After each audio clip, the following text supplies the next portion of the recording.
So I've been following this P. Diddy controversy for a while now. From hip-hop mogul to accused sex trafficker. On May 12, 2025, Sean Diddy Combs walked into a Manhattan courtroom facing charges that could put him behind bars for life. And I can't get it out of my head that we in the Netherlands right here have our own P. Diddy, who let his fame rise to his head and thought he could get away with anything he did.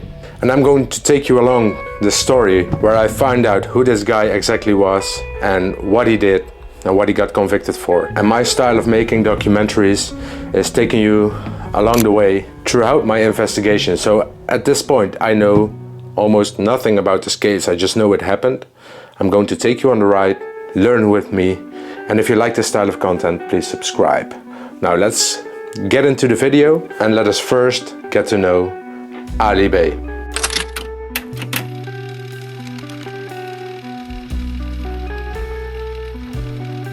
Ali Bouali was born in 1981 in Zaanstad, but he grew up in Almere. His parents were immigrants from Morocco, and his dad left when Ali was still really young.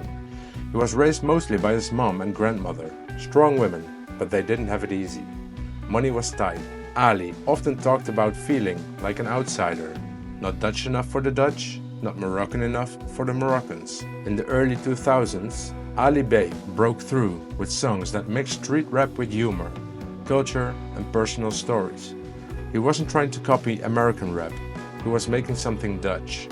And it worked. He had hits like What Zou Je Doen? And later collaboration with mainstream artists like Marco Borsato, which basically made him a household name. Ali wasn't just a rapper anymore, he was a symbol, a Moroccan-Dutch success story.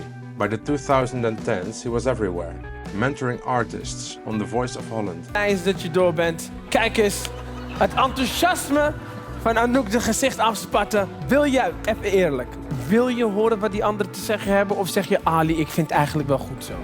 And to be honest, Ali Bey was really getting some achievements along the way. Like he won the Dutch Pop Award in 2004. And he did some collaborations with some great American artists like 50 Cent and G-Unit. He was a supporting act of them in the Ahoy in Rotterdam. He also recorded a song with Akon. And even in cinemas he was doing some work. He voiced over Crank in the Dutch version of Robots. Ali Bey kan naar de haarskraan komen. And he even got himself a statue in Madame Tussauds. Like that really means something, and it means you have achieved a lot of things in your country, right? But there also were some controversies. And on themselves, these are just little incidents. Like he once set off some fireworks at the launch of the Dutch radio station TMF Radio. And he did it in the most boring city of the Netherlands, at least that's what he said, Staphorst. So he set off those illegal Chinese fireworks, interrupting a funeral procession along the way. And he got convicted for it because he didn't have a permit to set off fireworks like you need in the Netherlands. So that's a conviction. Another incident which was not smart at all was that he featured two high-ranking criminals in one of his music videos. Sorry, I can't remember those names. Redouane Boutaka and Najib Image. And both of those guys were assassinated a couple of years after this video. And then there was this song where he had an anti-Semitic line in the lyrics, which he said it was interpreted wrong by the Jews who complained about his song. All in all, things were going well for Ali Bey. But at some point in 2022, the BNN-Vara TV show Boos, which means angry, aired a show about Ali Bey, which just shocked the country. De talentenjacht wordt per direct van zender gehaald. Domineren de misstanden bij The Voice nu al het nieuws? Corrupte bende, ik bedoel. Vanwege seksueel overschrijdend gedrag in The Voice. Beschuldigingen van seksueel wangedrag en machtsmisbruik. Het systeem moet boven rondom de beerput die The Voice of Holland heet. So Ali Bey, who was just like a P. Diddy in America, he was an entrepreneur, he was a coach of talent on The Voice.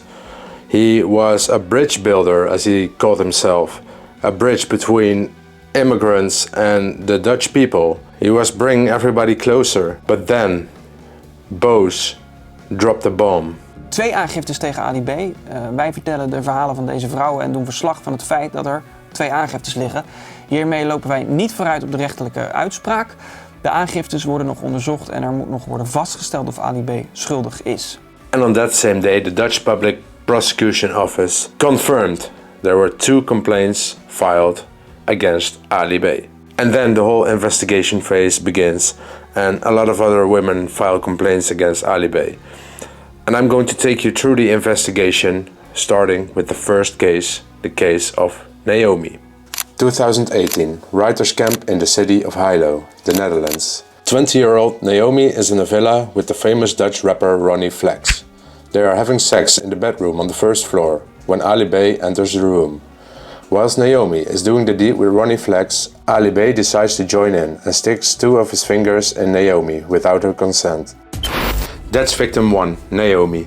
And before I go any further, if you like my documentaries, please subscribe because there will be more coming out really soon. So I am going to sum up all the cases that happened, and in the end I will show you which cases Ali B got convicted for and also which cases he got acquitted for. So next we're going back to 2014 with the case of the Dutch actress Ellen ten Damme. 2014, Morocco. Ellen ten Damme and Ali B are recording a song for a television show. After work, they reside in a villa.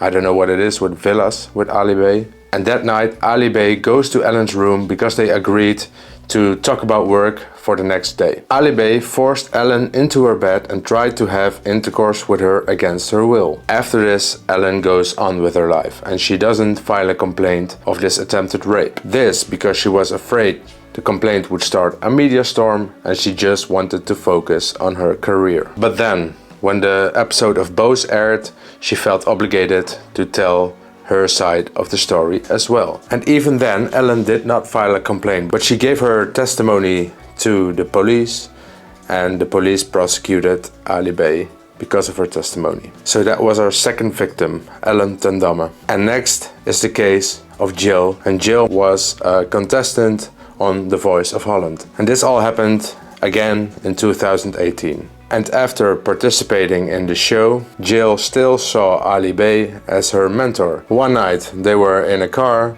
and Ali B groped Jill, tried to kiss her and put his hands between her legs.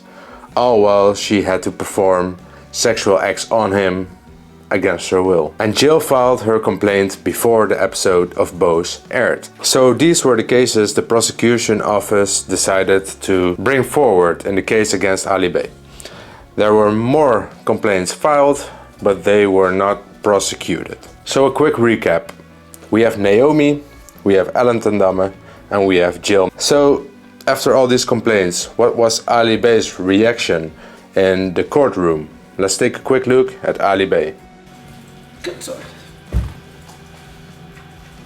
So in the end, there were these charges. 2 charges of rape, 1 charge of attempted rape, and 2 charges of sexual assault. The first charge of rape in Naomi's case was proven in court, so that's 1 conviction. Naomi's charge of sexual assault was not proven, so Ali B got acquitted. Ellen's charge of rape was not proven because the prosecutor could not prove that Ali B actually raped Ellen, but the judges found proven that Ali B at least attempted to rape Ellen. And Jill's case was not proven in court, so Ali B got acquitted for everything related to Jill. So Ali B got convicted for 1 rape and 1 attempted rape. But what sentence does that give you in the Netherlands? Let's listen to the judge and find out. De rechtbank legt alles afwegend aan de verdachte een gevangenisstraf op van 2 jaar. So, 2 years of jail for Ali B. But let's be fair, he can still appeal the verdict. But what the sentence will be in the end, if there will be any at all, is still unknown. And either way, if Ali B gets convicted to 2 years in prison in the Netherlands with good behavior, you get released after serving 2/3 of your sentence. But in the end, Ali B lost his wife, they got a divorce. And like P. Diddy, Ali B, in his position of power, has got himself in a lot of trouble. And the lives of Naomi, Ellen, Jill, and maybe even more are scarred forever. Thanks for watching. Subscribe if you would like to see more of my documentaries, and watch this video next because YouTube thinks it's a great fit for you.